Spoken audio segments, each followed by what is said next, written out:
Welcome to my YouTube channel. ಯಾರೆಲ್ಲ ನನ್ನ ಚಾನಲನ್ನು ಸಬ್ಸ್ಕ್ರೈಬ್ ಮಾಡಿಕೊಂಡಿಲ್ವೋ ದಯವಿಟ್ಟು ಸಬ್ಸ್ಕ್ರೈಬ್ ಮಾಡಿ. ಆಸೆ ಧಾರಾವಾಹಿಯ ಇವತ್ತಿನ ಸಂಚಿಕೆಯಲ್ಲಿ ಏನಾಗಿದೆ ಎಂದು ನೋಡೋಣ. ಸಂಚಿಕೆ ಮೊದಲಿಗೆ ಎಲ್ಲರೂ ಡೈನಿಂಗ್ ಟೇಬಲ್ ಹತ್ರ ಇರ್ತಾರೆ ಬೆಳಗಿನ ಬ್ರೇಕ್ಫಾಸ್ಟ್ ಮಾಡಲು. ಶ್ರುತಿ ಹೇಳ್ತಾಳೆ, ಇವತ್ತು ಮೀನಾ ಮಾಡಿದ ಪೂರಿ ಸಾಗು ತುಂಬ ಒಳ್ಳೆದಿದೆ. ಆಗ ರವಿನೂ ಹೇಳ್ತಾನೆ, ಹೌದು, ನಾನು ಎಷ್ಟೋ ರೆಸ್ಟೋರೆಂಟಲ್ಲೇ ತಿಂದಿದ್ದೇನೆ, ಅತಿಗೆ ಮಾಡುವ ಥರ ಇಲ್ಲ, ತುಂಬ ಒಳ್ಳೆಯದಾಗ್ತದೆ ಅತಿಗೆ ಮಾಡಿದ್ದು. ಆಗ ಶ್ರುತಿ ಹೇಳ್ತಾಳೆ, ರವಿಗಿಂತ ಮೀನವರೇ ತುಂಬ ಒಳ್ಳೆಯದಾಗಿ ಅಡುಗೆ ಮಾಡ್ತಾರೆ. ಮೀನವರು ಶೆಫ್ ಆಗಬೇಕಿತ್ತು. ನೀವು ಇದೇ ರೀತಿ ಫುಡ್ ಡೆಲಿವರಿ ಸಹ ಮಾಡಿದರೆ ಒಳ್ಳೆ ರೀತಿಯ ಬಿಸ್ನೆಸ್ ಆಗ್ಬೋದು ಅಂತ ಹೇಳ್ತಾಳೆ.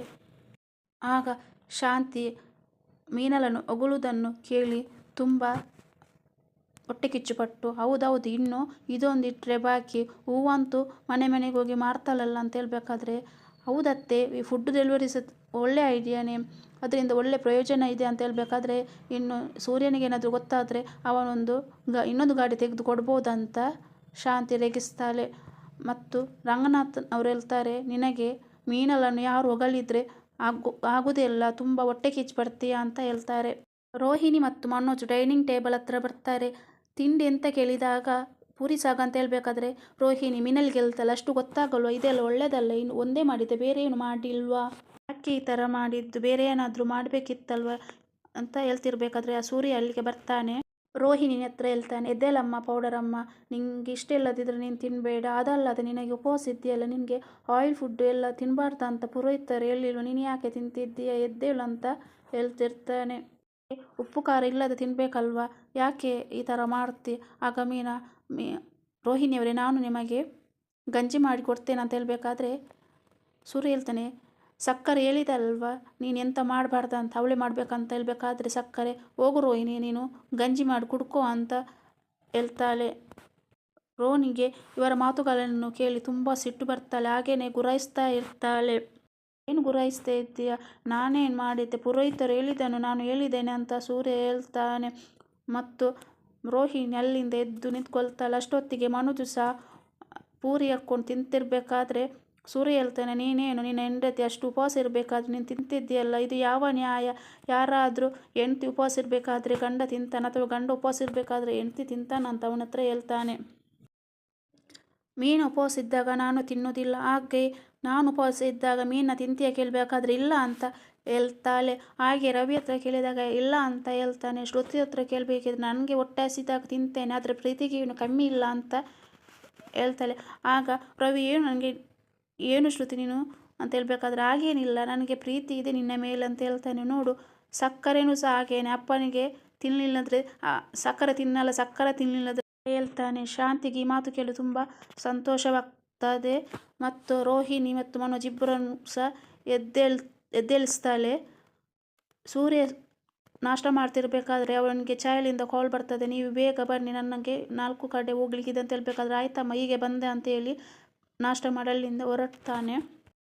ಸೂರ್ಯ ಛಾಯತ್ರ ಕೇಳ್ತಾನೆ, ನೀವು ಇಲ್ಲಿಗೇನ ಮೇಲೆ ಹೋಗ್ಬೇಕಾದ್ರೆ ಬರುವುದು ಅಂತ ಹೇಳ್ಬೇಕು, ಟಿಕೆಟ್ ಮಾಡಲಿಕ್ಕೆ ಬರುವುದು ಅಂತ ಹೇಳ್ಬೇಕಾದ್ರೆ ಎಂತಂತ ಕೇಳಬೇಕಾದ್ರೆ, ಅಲ್ಲ ನೀವು ಕೆನಡಕ್ಕೆ ಹೋಗಲಿಕ್ಕೆ ಇಲ್ಲೇ ಟಿಕೆಟ್ ಮಾಡೋದು ಅಂತ ಕೇಳಬೇಕಾದ್ರೆ, ಹೌದು, ನಾನು ರಿಟರ್ನ್ ಟಿಕೆಟ್ ಆಗಿದೆ ಅಂತ ವಿಚಾರಿಸಲಿಕ್ಕೆ ಬಂದಿದ್ದೇನೆ ಅಂತೇಳಿ ಅವಳು ಏಜೆನ್ಸಿ ಇದ್ದಲ್ಲಿಗೆ ಬರ್ತಾಳೆ. ಛಾಯ ಅಲ್ಲಿ ಎಂಪ್ಲಾಯ್ ಹತ್ರ ಕೇಳ್ತಾಳೆ, ನಂದು ಟಿಕೆಟ್ ಬುಕ್ ಆಗಿದೆ ಅಂತ ಹೇಳ್ಬೇಕಾದ್ರೆ, ಹೌದು ಬುಕ್ ಆಗಿದೆ, ನಾಳೆಯ ಬಿಸ್ನೆಸ್ ಕ್ಲಾಸ್ ಇದ್ದು ಬುಕ್ ಆಗಿದೆ ಅಂತ ಛಾಯಲಿಗೆ ಟಿಕೆಟನ್ನು ಕೊಡ್ತಾಳೆ. ಅಲ್ಲಿ ಏಜೆನ್ಸಿ ಹೇಳ್ತಾಳೆ, ನಿಮ್ಮನ್ನು ಹುಡ್ಕೊಂಡು ಯಾರು ನಿಮ್ಮ ಬಗ್ಗೆ ಇನ್ಫಾರ್ಮೇಷನ್ ತೆಗೆದುಕೊಳ್ಳಲು ಬಂದಿದ್ದಾರೆ, ನಿಮ್ಮ ಅಜ್ಜಿ ತೀರಿ ಹೋದ್ರ ಅಂತ. ಯಾರು ಬಂದಿದ್ರು ಅಂತ ಕೇಳ್ತಾಳೆ. ಬೇರೆ ಯಾರಾದರೂ ಬಂದಿದ್ರು ಅಂತ ಕೇಳಬೇಕಾದ್ರೆ, ಇಲ್ಲ, ಇಬ್ಬರೇ ಬಂದದ್ದು, ಅವ್ರ ಹೆಸರು ಏನಂದರೆ ಮನೋಜ್ ಅಂತ ಹೇಳ್ಬೇಕಾದ್ರೆ ಛಾಯ ಶಾಕ್ ಆಗ್ತಾಳೆ. ನನ್ನ ಇನ್ಫಾರ್ಮೇಷನ್ ಯಾರಿಗೇನು ಕೊಡಬೇಡಿ ಅಂತ ಹೇಳ್ತಾಳೆ. ಅವರು ಫ್ರಾಡ್ಗಳು ಅಂತ ಹೇಳ್ತಾಳೆ. ನನ್ನ ಅಜ್ಜಿ ತೀರಿಲ್ಲ, ನನಗೆ ಯಾವ ಅಜ್ಜಿನೂ ಇಲ್ಲ, ಯಾರೂ ಇಲ್ಲ, ನಾನೊಬ್ಬಳೇ ಇರುವುದು ಅಂತ ಹೇಳ್ತಾಳೆ. ಆಗ ಏಜೆನ್ಸಿ ಹೇಳ್ತಾಳೆ, ಇಲ್ಲ ಮೇಡಮ್, ನಾವು ಯಾರಿಗೂ ಕೊಟ್ಟಿಲ್ಲ, ನಮ್ಮನ್ನು ನಂಬಿ ಟ್ರಸ್ಟ್ ಮಾಡಿ ಕಂಪನಿ, ನಾವು ಯಾರಿಗೂ ಸಹ ಕಸ್ಟಮರ್ ಡೀಟೇಲ್ಸ್ ಕೊಡಲ್ಲ ಅಂತ ಹೇಳ್ಬೇಕು. ಆಯಿತು, ನಾನು ಇನ್ನು ಹೋಗ್ತೇನೆ ಅಂತ ಹೇಳ್ತಾಳೆ.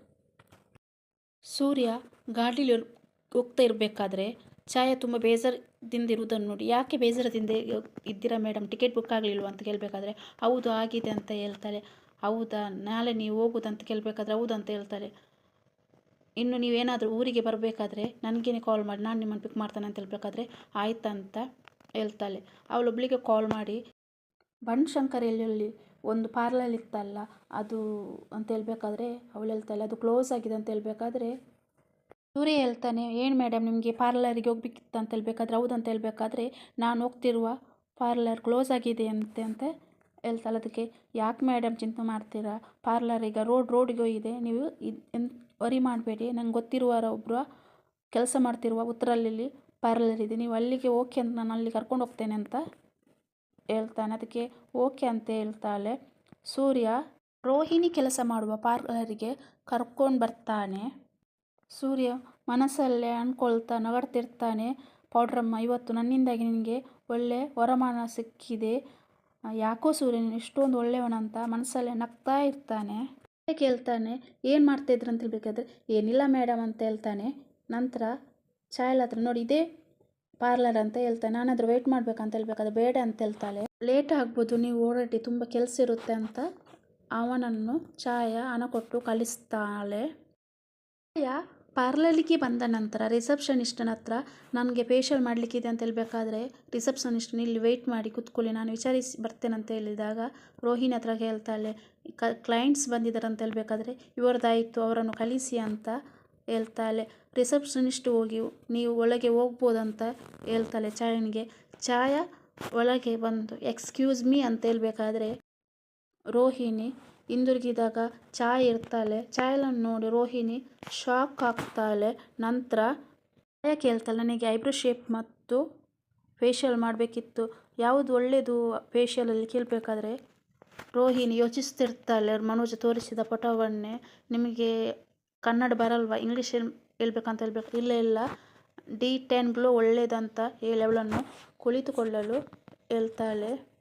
ಛಾಯ ರೋಹಿಣಿ ಹತ್ರ ಹೇಳ್ತಾಳೆ, ಇಲ್ಲಿ ತುಂಬ ಸೆಕೆ ಅಂತ ಹೇಳ್ಬೇಕಾದ್ರೆ ರೋಹಿಣಿ ನೀವು ಎಲ್ಲಿಂದ ಬಂದದ್ದು ಅಂತ ಹೇಳ್ಬೇಕಾದ್ರೆ ನಾನು ಕೆನಡಾದಿಂದ ಬಂದದ್ದು ಅಂತ ಹೇಳ್ತಾಳೆ. ಅದಕ್ಕೆ ರೋಹಿಣಿ ಅಲ್ಲಿ ವೆದರ್ ತುಂಬ ಒಳ್ಳೆಯದಲ್ಲ ಅಂತ ಹೇಳ್ಬೇಕಾದ್ರೆ ಹೌದು ನೋಡಿ ನಾನು ಇಲ್ಲಿಗೆ ಬಂದು 2 ಡೇಸ್ ಆಯಿತು, ನನ್ನ ಮುಖದಲ್ಲಿ ರೋಹಿಣಿ ಹತ್ರ ನೋಡಿ ನನ್ನ ಮುಖದ ತುಂಬ ವ್ರಿಂಕಲ್ಸ್ ಮತ್ತು ಸ್ಕಿನ್ ಡ್ರೈ ಆಗಿದೆ ಅಂತ ಹೇಳಿದಾಗ ರೋಹಿಣಿ ಹೆದರಬೇಡಿ ನಿಮ್ಮ ಫೇಸ್ ಶೇಪನ್ನೇ ಚೇಂಜ್ ಮಾಡ್ತೇನೆ ಅಂತ ಹೇಳ್ಬೇಕಾದ್ರೆ ಛಾಯ ವಾಟ್ ಯು ಸೇ ಅಂತ ಹೇಳ್ಬೇಕಾದ್ರೆ ಹಾಗೇನಿಲ್ಲ ನಿಮ್ಮ ಫೇಸನ್ನು ಸ್ಮೂತ್ನಿಂಗ್ ಮಾಡ್ತೇನೆ, ಒಳ್ಳೆ ಫೇಶಿಯಲ್ ಮಾಡ್ತೇನೆ ಅಂತ ಹೇಳ್ತಾಳೆ. ಸ್ವಲ್ಪ ರಿಲ್ಯಾಕ್ಸ್ ಆಗಿ ಮ್ಯಾಮ್ ಅಂತ ಛಾಯನಿಗೆ ರೋಹಿಣಿ ಹೇಳ್ತಾಳೆ.